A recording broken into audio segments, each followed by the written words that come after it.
అందం, ఆరోగ్యం, ఆత్మవిశ్వాసం అనూస్తో సాధ్యం. ట్రాన్స్ఫర్మేషన్ సర్వీసెస్ పైన ఫ్లాట్ 50% డిస్కౌంట్. అనూస్ సిన్స్ 1982. నమస్తే రమగారు. నమస్తే జయ. రమగారు బీబీ నాంచారమ్మ తిరుమల తిరుపతి దేవస్థానంలో మనకు కనిపిస్తారు. ఆవిడ ఖచ్చితంగా దర్శనం చేసుకుంటూ ఉంటాము. అసలు ఈవిడి కథ ఏంటండి?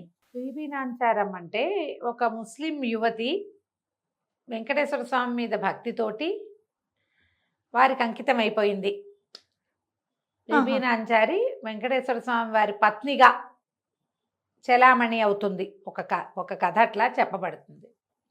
మన తెలుగునాట ఇది ప్రఖ్యాతంగా కనిపిస్తుంది. అవునవును. అయితే యాక్చువల్గా ఈ బీబీ నాంచారి అని మీరు గూగుల్ చేస్తే మీకు 3-4 వేరు గాథలు కనపడతాయి. అవును. ఇక్కడ బీబీ నాంచారమ్మ అంటే మనకు కొండ మీద ఎక్కడ కనపడతారు చెప్పుకుంటాం. అంతే అంతే. ఇప్పుడు సంవత్సరానికి ఒకసారి లేదా 2 సార్లు కొంతమంది ముస్లిం కుటుంబాల వాళ్ళు స్వామివారిని సేవించుకోవడానికి వస్తారు. దీంతో పాటుగా ఒక భక్తులు ఏలూరు ప్రాంతం వాళ్ళు నాకు తెలిసి స్వామివారికి ముస్లింసే వీళ్ళే బంగారు పుష్పాలు సమర్పించారు. 108 బంగారు పుష్పాలు తామర పువ్వులని వాళ్ళ కుటుంబం నుంచే సమర్పించడం జరిగింది. ఇంచుమించు ప్రతి మంగళవారము అష్టదళ పాద పద్మారాధన సేవ చేస్తారు వెంకటేశ్వర స్వామి వారికి. అప్పుడు 108 బంగారు పువ్వులతోటి పూజిస్తారు. ఆ పద్మాలు సమర్పించింది ఒక ముస్లిం కుటుంబం. ఆ ప్రాంతం నుంచి ప్రతి సంవత్సరము వాళ్ళు వచ్చి సేవించుకుంటారు స్వామివారిని. వాళ్ళకి ఆయనకి అచంచలమైన భక్తి విశ్వాసాలు ఎందుకు కుదిరినాయో, ఎలా కుదిరినాయో, వాళ్ళ కుటుంబ నేపథ్యం అలాగే ఉంది, వాళ్ళ పద్ధతులన్నీ ఉన్నాయి. స్వామివారి సేవాకాలం కూడా అందులో ఒక భాగంగా ఉన్నది. ఇది ఒక ప్రత్యేకమైన విషయంగా చెప్పబడుతుంది. అయితే ఈ బీబీ నాంచారమ్మ అనే ఆవిడ ఇక్కడ మనకి ఈ తిరుపతి ప్రాంతంలో వచ్చి ఉన్నదని, స్వామివారి కోసం ఆయన కోసం భార్య కావాలని తపస్సు చేసిందని చెప్తారు. ఈ బీబీ నాంచారి అంటే, నాంచారి అంటే తెలుగు పదం కాదు, అది మనకి నాంచారమ్మ అని ఉంది, అమ్మవారి ఉంది కదా, నాంచారమ్మ అని ఉంది, గ్రామదేవత ఉంటుంది. నాచియార్ అనే ద్రవిడ నామం మీద నుంచి ఈ నాంచారుగా మారిందని చెప్తారు. నాంచారమ్మ అంటే అమ్మవారు. ఈ బీబీ అనేది ఎందుకు పెట్టారంటే తురుష్క నాచియార్ అని, అది తమిళ ఆవిడ, అదే మన తురుష్కలకి సంబంధించిన ఆవిడ, సాయిబ్ ఆవిడ లేకపోతే తురక ఆవిడ ఇలా చెప్తారు. దాంతోపాటుగా ఈ పేరు ఏంటంటే మన ముస్లిమ్స్ మనం మామూలుగా చెప్పుకునే భాష, ఊళ్ళల్లో చెప్పుకునేటప్పుడు బూబు అంటారు, బూబమ్మ అంటే బీబీ అనమాట. బీబీని బూబమ్మగా అంటారు. అవునవును. మన వైపు అంటారు కదా. అవునండి. అయితే మనకి 2 ప్రత్యేకమైన గాథలు ఏం కనపడతాయంటే, శ్రీరంగంలో కూడా ఒక తురుష్క నాచ్యారు ఉంది అమ్మవారు. సంవత్సరానికి 1 రోజు ఆమెను సేవిస్తారు. స్వామివారు అక్కడికి వెళ్తారు తురుష్క నాచ్యారి దగ్గరికి, ఏడాదికి 1 రోజు. శ్రీరంగంలో కూడా ఒక తురుష్క నాచ్యారు ఉంది. ఇది కాకుండా మేల్కోటైలో ఇంకొక తురుష్క నాచ్యారు ఉంది. ఈ మేల్కోటై దేవస్థానం గురించి చెప్పేటువంటి ప్రఖ్యాతమైన గాథే ఈ తురుష్క నాచ్యార్ కథ గురించి చెప్పబడుతుంది. ఆవిడ ఎట్లా వెంకటేశ్వర స్వామికి కూడా అంకితమైంది అనేది అయితే నేను ఎక్కడా చదవలేదు, నాకు దొరకల. ఇక్కడ కూడా చెప్పబడుతుంది, ఇలాంటిది ఒక జరిగి ఉండొచ్చు. అయితే ఈ తురుష్కులని చెప్పబడే ఆవిడ పూర్తి ముస్లిం కాదని దూదేకుల వాళ్ళు అని చెప్తారు. అంటే తర్వాత కాలాల్లో మారిన వాళ్ళు అని ఏదో ఒక కథ నడుస్తూ ఉంటుంది.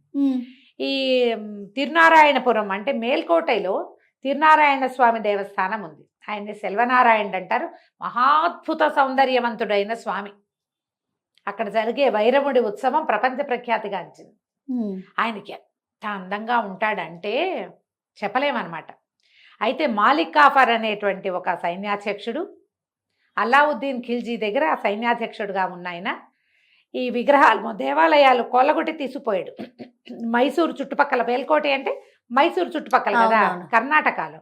ఈ దేవాలయాల్ని కొల్లగొట్టి తీసుకుపోయినప్పుడు సెల్వనారాయణ విగ్రహాన్ని కూడా అతను పట్టుకెళ్ళిపోయాడు.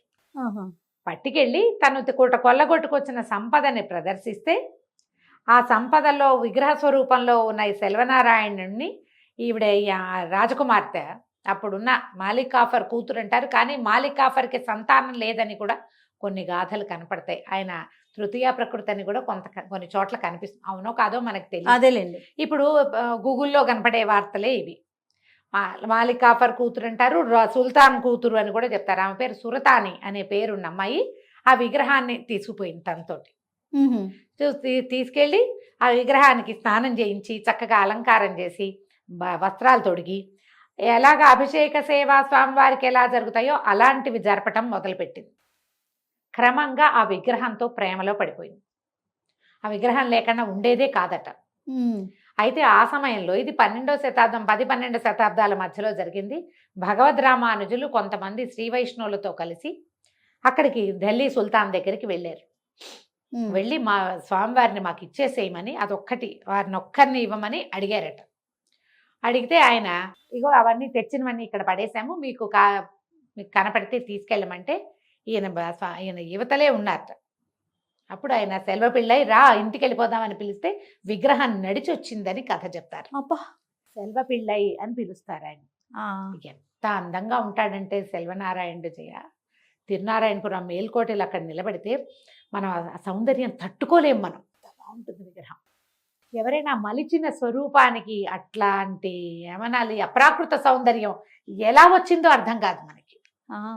మామూలుగా మనకు వెంకటేశ్వర స్వామి పరమాత్మ స్వరూపుడు, ఆయనే. ఇప్పుడు కానీ ఏంటి, మనకు అంత పెద్ద విగ్రహము నేరుగా అట్లా ముఖంలోకి చూడగలిగే సత్తా చాలదు మనకి. అవును, దృష్టి నిలవదు జయ. మేము చూసామని చెప్తారు, చాలా తప్పు, అది జరగదు అసలు. అట్లా మనము ఆ అలంకరణ, ఈ తిరుమాలల తోమాలలు ఉంటాయి వాటిలోకి వెళ్ళిపోతాము, ఆ గడ్డం వాటిలోకి వెళ్ళిపోయి స్వామివారి ఆ నిజ సౌందర్యాన్ని మనం బాగా చూడలేకపోతాం. అభిషేక దర్శనాలు అప్పుడు కూడా దృష్టి పోతూ ఉంటుంది. అవునండి, అవును, బుద్ధి నిలబడదు. ఈ తిరునారాయణ స్వామి ఎదురుగుండా నిలబడితే ఉంటే ఇట్లా మనం ఎటు చూస్తే ఆయన మన వైపు చూసినట్టు ఉంటాడు. కళ్ళు కదపనివాడు తన మీద నుంచి. బాగుంటాడో. ఆ స్వామివారి విగ్రహం నడిచి వచ్చింది, రామానుజుల ఒళ్ళో కూర్చున్నారట. ఆయన స్వరూప విగ్రహాన్ని తెచ్చేసుకున్నారు. తీసుకొస్తే ఎప్పుడైతే విగ్రహం తన దగ్గర నుంచి అంతఃపురంలో నుంచి నడిచొచ్చి, ఎందుకంటే ఈ సామాన్ల కొట్టులో లేదు విగ్రహం, అదే యువరాణి దగ్గర ఉన్నాడు, అంతఃపురంలో నుంచి నడిచొచ్చాడని చెప్తారు. ఇప్పుడు మహత్యాలు జరగవు, మహిమలు జరగవు కలియుగంలో, వేదవ్యాసులే చెప్పారు అని చాలా మంది పెద్దవాళ్ళు అంటారమ్మా. ఈ భగవద్ అనుభవం ఉంది చూడు, అది అనుభవిస్తే గానీ తెలియదు. అంతే రమ్మగారు. మహిమ జరగకపోవచ్చు కానీ మనం అనుభవిస్తాం దాన్ని. ఇప్పుడు ఆయన వచ్చాడు అంటే చూడండి ఎట్లా గూస్ బంప్స్ వచ్చేస్తున్నాయి. అందరికీ రావు, కొంతమందికి వస్తాయి. అవును రమ్మగారు, వచ్చుంటాడు, రామానుజులు పిలిచిన పిలుపుకి వచ్చుంటాడు.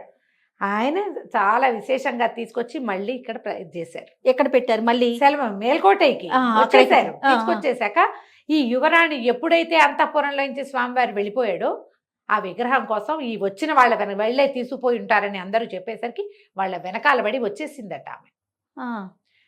మేల్కోటైలో తురుష్కనాథ్యారికి వేరొక మందిరం ఉంది. వచ్చేసి ఆవిడ ఇక్కడే ఉండిపోయింది, వదిలి వెళ్ళలేకపోయింది. ఓకే, బా, ఆమె ఇక్కడే ఉంది. తిరునారాయణపురంలో ఉన్నది ఆమెకు ఒక చిన్న మందిరం. ఆమె కథ చెప్తారు ఒకటి.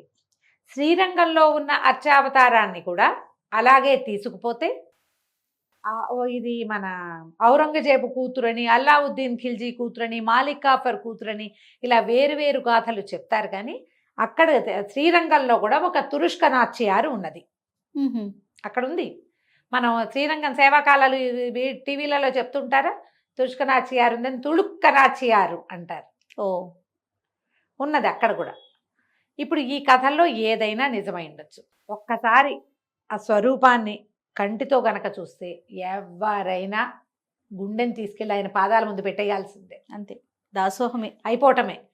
అలా అయిపోయి ఉండొచ్చు. ఆ బీబీ నాచ్యార్ అనే ఆవిడ కూడా, ఆ నాంచారమ్మ అనే ఆవిడ కూడా ఇలాగే జరిగి. సో తిరుమల తిరుపతి దేవస్థానానికి సంబంధించి మనకి ఎలాంటి కథనము?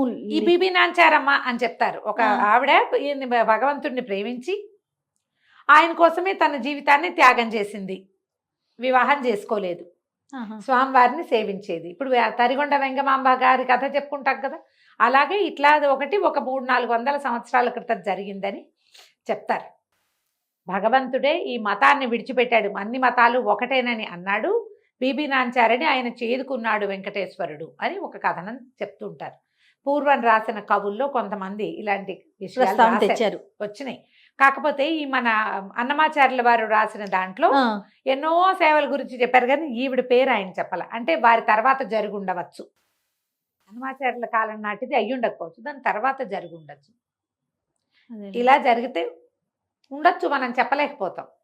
కానీ ఈ బీబీ నాంచారు అన్న మాటను మనం తలుచుకుంటే నీకు భగవంతుడికి లోబడటానికి భగవద్ వైభవాన్ని మనం చవి చూడ్డానికి కానీ, భగవద్ విలాసానికి మనం మనం మన మనసు చిక్కటం కానీ, దానికి మతాలు కులాలు ఏమి అడ్డం రావమ్మా. అస్సలు అది ఏది అడ్డం రాదని చెప్పటానికే ఈ గాథలు ప్రత్యేకంగా చెప్తారేమో అనుకుంటాను నేను. 100%. కానీ ఇక్కడ ఈవిడికి ఏదైనా పూజ చేస్తున్నట్టు అట్లా అయితే మనకి కనపడదు. విగ్రహ మనకు రూపం కూడా మనం ఎక్కడ చూడం కదా పెద్దగా అమ్మగారు. చూడం. కథ ఒక అలా వెనకాల నడుస్తూ ఉంటుంది తప్పిస్తే ప్రత్యేకంగా ఇది ఆవిడ ఇల్లని, ఇది గుడని, మరి తిరుపతి ప్రాంత వాసులకి ఏమైనా తెలిసేమో, మనలాగా బయట నుంచి వెళ్ళే వాళ్ళకైతే తెలీదు. ఊరికే ఇలాంటి ఒక గాథ. ఇప్పుడు మంగాపురం వింటాం మనం కదా రమ్మగారు. శ్రీనివాస ఖచ్చితంగా. మంగాపురం ఉంది, అలివేలు అలివేలు మంగాపురం మంగాపురం ఉంది, ఉంది. అమ్మవారు ఉంది. రాత్రిపూట స్వామివారు దిగొస్తాడని, పవళింపు సేవామంగానే ఆయన కొండ దిగి పద్మావతి దేవి దగ్గరికి వస్తాడు. ఇలా గాథలు చెప్పుకుంటాం అవును. ఆమె కిందే ఉంటుందని. కానీ ఇది మనకి ఏమంటారు, పుస్తకబద్ధంగా కావ్యాల్లోనూ కథల్లోనూ కనపడేదే తప్పిస్తే మనకి అవును. వివరంగా తెలియదు కదా. అవును. ఈ బీబీ నాంచారమ్మ కథ కూడా అంతే, అలాగే కనిపిస్తుంది. కానీ మనం తిరునారాయణపురంలో అది మేల్కోటైలో, తర్వాత ఏమో ఇక్కడ కూడా శ్రీరంగంలో కూడా ఇది ఖచ్చితంగా మనకి కనిపిస్తుంది అన్నమాట. బీబీ నాంచారమ్మ అంటే ఇప్పుడు మతాలు వ్యవస్థ కాదు, మనిషి భగవంతుడు అంతే, ఆత్మ పరమాత్మ, మనం జీవాత్మ పెట్టుకున్నాయి పరమాత్మ కదా. అంతే. ఇప్పుడు ఇవి రెండు కదా ప్రధానమైనవి. ఏమిటి అవి రెండు. అంతే రమ్మగారు.